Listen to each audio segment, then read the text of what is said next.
नमस्कार दोस्तों, आज हम आपके साथ एक बार फिर से नई स्टोरी के साथ हाजिर हैं।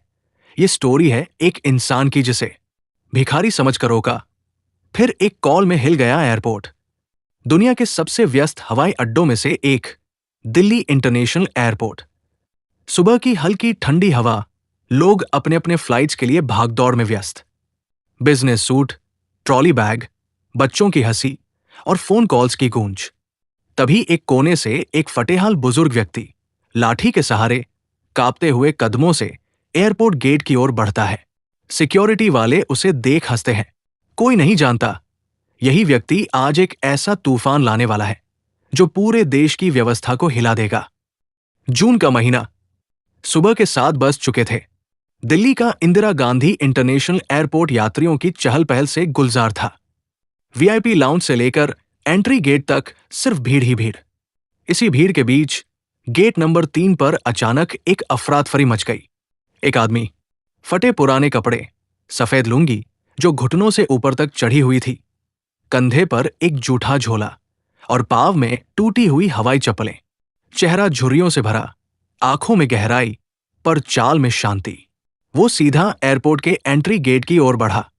सीआईएसएफ जवान ने उसकी ओर देखा और चौंकते हुए चिल्लाया, अरे ओ, कहाँ चला आया रे तू?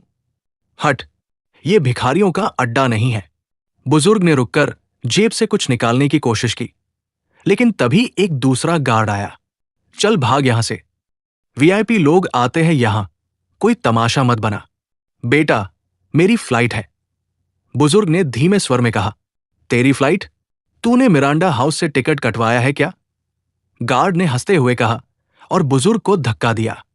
बुजुर्ग थोड़ा लड़खड़ाया। फिर उसने जेब से एक पुराना फीका सा फोन निकाला जिसमें एक ही नंबर सेव था, जय। उसने कॉल किया। फोन दूसरी बेल पर ही उठ गया। हाँ बोलिए बाबा।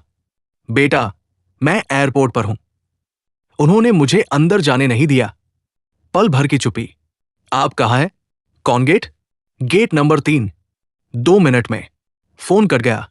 उसी क्षण उस कॉल की सूचना जय के ऑफिस में लगी एक हाई सिक्योरिटी लाइन पर दर्ज हो गई। जय कौन था? जय मेहरा, भारत सरकार के नेशनल साइबर डिफेंस मिशन के डायरेक्टर। सिर्फ नाम नहीं, एक सिस्टम। जय ने इंटरकॉम पर कहा, एनएसजी रेड टीम को अलर्ट करो, एयरपोर्ट के गेट 3 पर सिक्योरिटी चेक 2 मिनट में चाहिए। उसी वक्त एनएसजी और एटीएस की गाड़ियां एयरपोर्ट के इमरजेंसी रूट से दौड़ी। एयरपोर्ट कंट्रोल टावर में अलार्म बजा।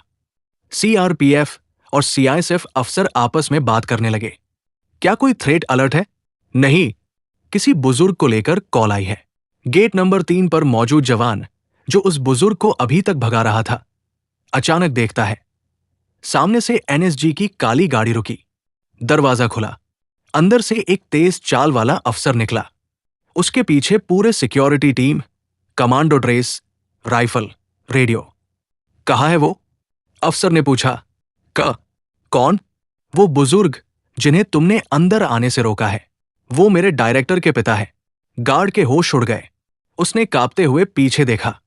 वो बुजुर्ग अब भी वही खड़े थे, शांत। उस बुजुर्ग को तुरंत सम्मानपूर्वक कुर्सी पर बैठाया गया। एयरपोर्ट डायरेक्टर खुद भागते हुए आए। सामने कैमरे झुक गए। फ्लाइट डिले कर दी गई। हम माफी चाहते हैं सर, पहचानने में गलती हो गई। गलती नहीं, सोचने का तरीका गलत है। बुजुर्ग बोले, आपने कपड़े देखे, इज्जत नहीं। चाल देखी, संस्कार नहीं। इतना नीचे गिर गया है सिस्टम। भीड़ में खड़े कई लोग वीडियो बना रहे थे। थोड़ी ही देर में यह वीडियो वायरल हो गया।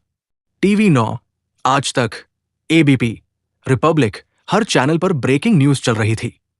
भिखारी समझकर एयरपोर्ट से निकला राष्ट्रीय सुरक्षा सलाहकार का पिता।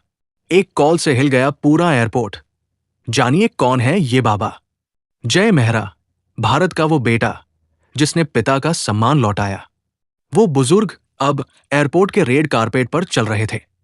उनके आगे पीछे सुरक्षाकर्मी, कैमरे, पत्रकार। वो फ्लाइट जो बंद हो चुकी थी, फिर से खोली गई। वो बुजुर्ग प्लेन में घुसे और वही बैठी थी एयरलाइन की मैनेजर, जिसने उन्हें पहले अपमानित किया था। सर, आपकी गलती नहीं है, आपका नजरिया ही समाज ने बिगाड़ा है। बुजुर्ग प्लेन में बैठते ही एक डायरी खोलते हैं। उसमें लिखा होता है, आज मैंने अपने देश के सबसे बड़े हवाई अड्डे पर इंसानियत का इम्तिहान लिया। मैंने जानबूझकर वही कपड़े पहने जो समाज अनदेखा करता है। मैं देखना चाहता था कि क्या भारत बदल गया है। प्लेन के टेक के बाद जय अपने पिता के बगल की सीट पर आकर बैठता है। बाबा, आपने कुछ नहीं बताया मुझे। तू जानता है बेटा, मैं कभी नाम नहीं चाहता था। फिर क्यों किया ये सब? ताकि तू जान सके, हम जब बड़े बनते हैं तब हमारे कदम कितनों के सिर से गुजरते हैं। किसी की गरीबी पर हंसना सबसे छोटा इंसान बनाता है। लैंडिंग के बाद उस बुजुर्ग को दिल्ली के प्रेस क्लब बुलाया गया। उन्होंने वही कपड़े पहनकर एक भाषण दिया। उन्होंने कहा, मुझे गर्व है कि मेरा बेटा देश का रक्षक है, लेकिन दुख है कि मेरे कपड़ों ने मुझे इंसान मानने से रोक दिया। मैं सिर्फ एक पिता नहीं, एक आईना हूं जो तुम्हें तुम्हारी मानसिकता दिखाने आया हूं। हॉल में तालियां गूंज उठीं।